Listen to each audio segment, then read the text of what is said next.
Welcome to Pattern Recognition. My name's Mr. Kenyon, and today I'm going to talk to you about how to find patterns in problems, to cut the code usage down when we're programming, and finally, making things a little bit more simple for you.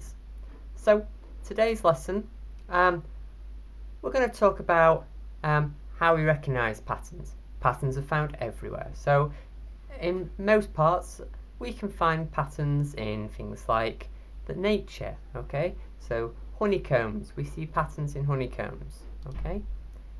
We can often see patterns in things like the sunset every day. It happens, and the sunrise every day. Maybe when we're in school, there is a pattern that happens, okay? So most of you will be following a timetable.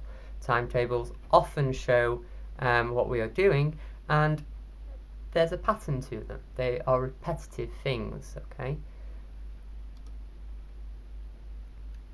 Van Gogh, the famous artist, also showed patterns in his work that meant that we was able to identify Van Gogh's work even if we didn't know it. That was done through brush strokes, okay? So the way in which Van Gogh held his brush when he was painting was another way that we was able to identify whether Van Gogh's paintings were real. And these patterns are how we have managed to identify them. So in the process of breaking up problems into small pieces, you will likely recognize similarities and patterns, okay? So if you've decomposed a problem, you may find that the same problem appears multiple times in your code. Okay? Patterns are opportunities for efficiency when solving problems. Being able to recognize patterns is a fundamental step in the process of computational thinking. So if you've ever found a problem, okay, it is usually the pattern recognition that is the pivotal part of solving the problem. You do not have to find patterns, but when you do, your code immediately becomes simpler. Because patterns can help you determine which operations can and need to be done, you do not have to do things again and again. So, in the sense of writing a piece of programming, for instance, that asks a user their name, and then we'll ask for another user's name and another user's name until we have an endpoint, okay, until you've entered all the users you need. The same line of code will be used several times, so we can reuse it, okay? Spotting patterns is almost the most pivotal part of programming. It's also critical for utilising computers, allowing them to automate the solutions to a problem. If something happens again and again, it is likely to be a pattern, and we can recognise that and perhaps only use one part of the code multiple times. So patterns are often found in programs. We can look at this, for instance, and we can safely say what we think will come next. At the moment, you have me, a circle, and me again. Then you have a circle. So what would probably come next?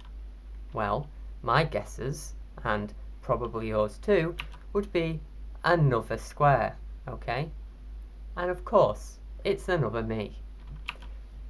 So, when we're spotting patterns, it's often great to look for similarities.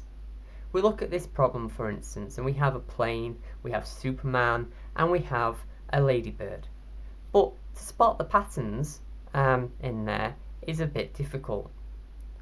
If we look at the similarities, however, we can always pretty much guarantee that someone is going to say, they all fly. And that is true. So, if we're aware of this, there is a pattern in those images, okay? Just not ones that are immediately obvious. So when we're looking for patterns in our code, it's often good to look for similarities in an issue. If you've got a decomposed task that is several parts long and there is a similarity between each little task, maybe you can abstract the code to a point where it is reusable. Okay. So, yes, we've discovered that they all fly. Similarly, if we look at these logos, okay, we can spot similarities in the logos, okay? We know that they are all theme parks, but even more so than that, they are all using a very distinct logo. These patterns are often in code too. We may need to ask for multiple numbers several times over, okay? We may need to ask the system to print a message several times. For instance, hello. Often these patterns are put into loops. And loops are massively important in code. So in conclusion, pattern recognition is finding the problem, okay?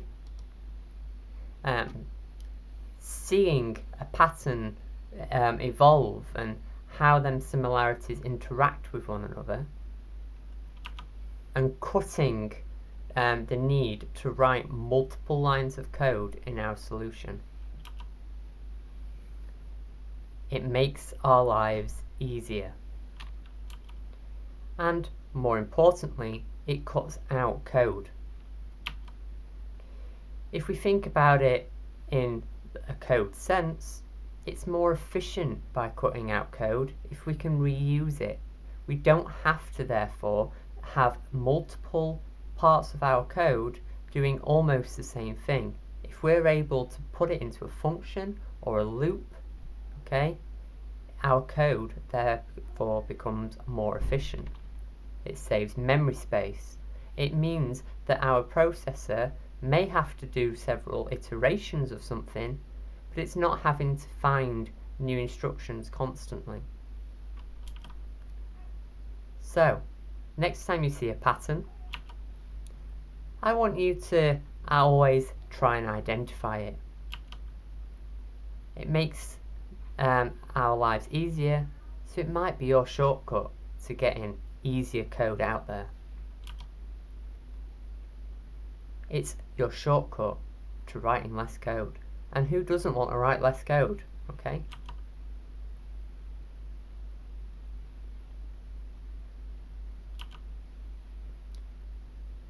I've been Mr. Kenyon, and if you've enjoyed this and got some important information from it, please follow me on Twitter at okenyon_teach, or subscribe on YouTube at Mr. Kenyon Teach.